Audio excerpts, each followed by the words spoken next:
What's going on, YouTube? Welcome back. I'm JP. This is Working Man's Garden. I was out here earlier planting some of my Chinese mustards, or Chinese cabbages, sorry, and some garlic. And I looked over and I had one watermelon that I was really holding out for. And as you can see, these plants have all basically bit the dust. And that was a few days ago. So there was no way, I really thought there was any way that it had right. I just really wanted to talk about a few of the things that I got wrong, a few of the things that I got right, because I had to get a little crafty. This is North Texas, and growing watermelons it presents some challenges. We all know that watermelons and melons in general are warm season climates, but Texas isn't a warm season. I mean, it gets really hot. The last thing you want is for melons to be ripening into 100-degree temperatures, 110 a lot of times here in North Texas. I've found in the past that if I plant immediately, as soon as there's no danger of frost, that they end up setting fruit and then ripening into the hottest part of the year, right around July and August. So this season I decided to get a little crafty, and I waited until the very beginning of July to plant. Now that was pushing it a little bit. Let me put it. It worked to an extent. Now, I just want to kind of go over a few of the things that could have went better.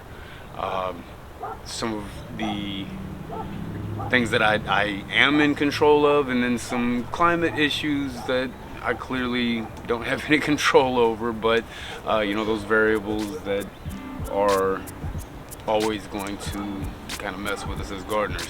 I waited until later in the season to plant, which July was probably a little much. I think next season I'll probably plant maybe early to mid-June, and probably not in this bed. What I didn't take into consideration was that my neighbors have put a new patio cover over their patio, and later into the season it shades out this bed a little bit more than what I'm used to. So that's certainly something that I need to take into consideration next season. So in that respect, it worked. I got the fruit set that I needed, and then into the cooler part of the year where it was only in the 90s. And yes, that's cooler. I'm a Texan. So that worked really well. Even though I wouldn't have been able to tell you that, in September and October, the evenings were very cool. I work overnight, so when I'm going to work, I'm like, oh wow, it's really cool outside. It's like in the 70s, and that had me a little bit apprehensive. And then October hit and we started getting rains, and there was quite a bit of disease that set in on these. I need to take that into consideration as well. And this is why I'm going to shift a little bit earlier, June. There's no reason to try to get these things out in April or May. Like I said, it's just going to put you ripening and setting fruit into the worst part of the year. So I think what I'm going to do, I don't know if you guys can see, but there's an entire bed of brassicas back here that will be almost cover cropped. I may have tomatoes there in the beginning of the season, but right around June, as those tomatoes are ripening, hopefully, I'll be getting in my watermelons and getting ready to give them a little bit of protection. Now, I've grown under 50% shade cloth in a different part of the garden this past season. Didn't do much for ambient temperatures, but it does help keep leaves from wilting. And you know, if you understand anything about photosynthesis, a wilted leaf is not going to photosynthesize. It's not feeding the soil. It's not transpiring. The stomata shut down, and it's not conducive to growing or doing much of anything from a plant's perspective. If you know, you can sit out here in 110 degree heat and you know, with no protection, and drink as much water as you can stomach, and you're not going to have a good day. Plants can't move, so we've got to give them some sort of protection. I think I'm gonna go with a 30% shade cloth. That's about as low as I've been able to find it. But I think, I mean, if I can find 20, I'll probably go with 20. Just, it doesn't need to be a huge difference. There's no way I would go with 50. That just didn't work well in this other bed. Although I did have some melons do quite well over there, but they were like my Charontaes and my honeydews did quite well, but they just didn't want to ripen up. Or well, the Charontaes ripened up. Those were absolutely excellent. Definitely going to be a mainstay in the garden, but not the honeydews. It was the variety was Sweet Delight. Didn't work out very well. So yeah, that part of the garden is going to be some prime real estate when nothing else is going to grow or set fruit. I'll also be planting quite a few pollinator friendly plants, because I find that, you know, in that part of the summer, there's just not enough pollinators around. Now early in the morning when it's a little bit cooler, yeah, we've got plenty of pollinators. This is why I actually like a lot of my native sunflowers. I let them, I don't pull them. Yeah, they get weedy, but that's not a problem. I think I'm also going to do some more of the Mexican sunflowers, but I'm going to plant some Sweet Alyssum, things of that nature, and I will definitely be at least getting these 3 beds, or this bed, and this plot. It's in ground.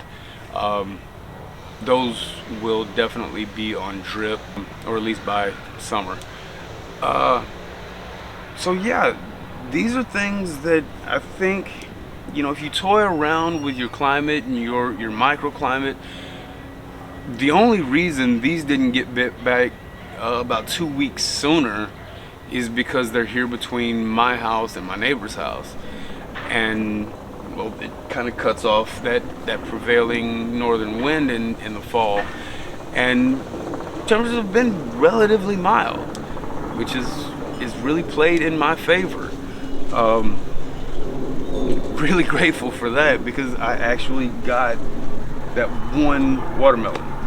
Now let's go ahead and cut this one open. It's done.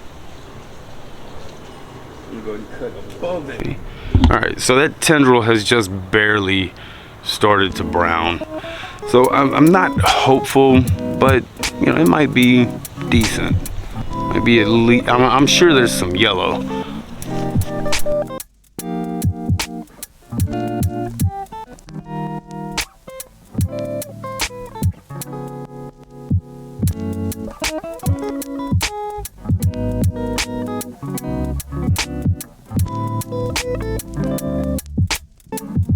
Color. And quite frankly, the first one was really a lot sweeter. I mean, that's a lot sweeter than anything that I've got out of the grocery store in the last few years. Alright, well, that one's not great, but I'll show you. I'll put a little clip of the other one. But we're definitely going to taste this. And I'm going to save seeds from the other one, and that'll be what I plant next year. Alright.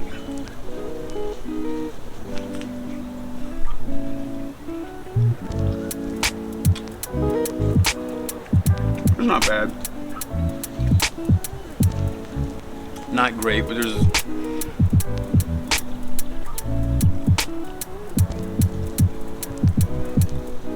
a strange flavor going on there. I'm not really sure what that's all about.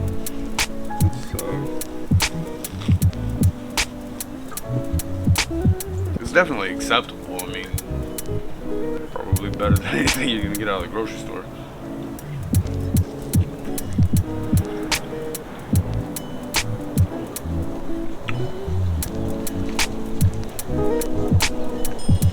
So yeah, clearly needed a few more weeks.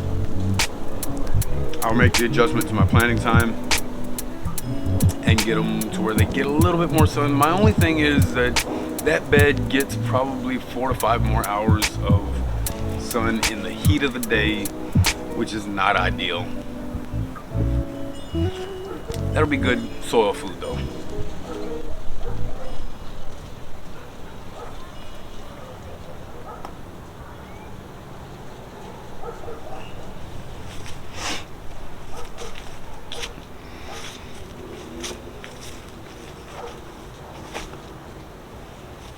Alright guys, so thanks for watching. I appreciate it. I hope you guys enjoyed the video. Hope you guys learned something. I will definitely be making more and more videos. I'm actually having to film this one in 720, which kind of breaks my heart because I spent a lot of money on this camera. But my my tablet won't really won't upload right now. I've got to get some more memory. Anyway, so long story short, that's going in the compost. Got a few others. I'll be cleaning out this bed, probably getting some more garlic in here. I've got some more I've got spinach starts, all kinds of different things that need to be planted. And it is relatively mild this season. We haven't had the normal, you know, hot as Hades right up until, you know, the hard freeze that we typically get. And when I say hard freeze, I mean just like that extreme temperature drop. The soil doesn't actually freeze, but yeah, the temperatures, there's typically a very drastic drop right around Thanksgiving. Tomorrow is Thanksgiving, and we have temperatures forecasted in the 60s and 70s. And it's actually quite pleasant right now. I think it's in the 50s. So anyway, y'all take care. I hope you like and subscribe. Enjoy the channel, watch me struggle. And yeah, so we'll see you again next time. Peace.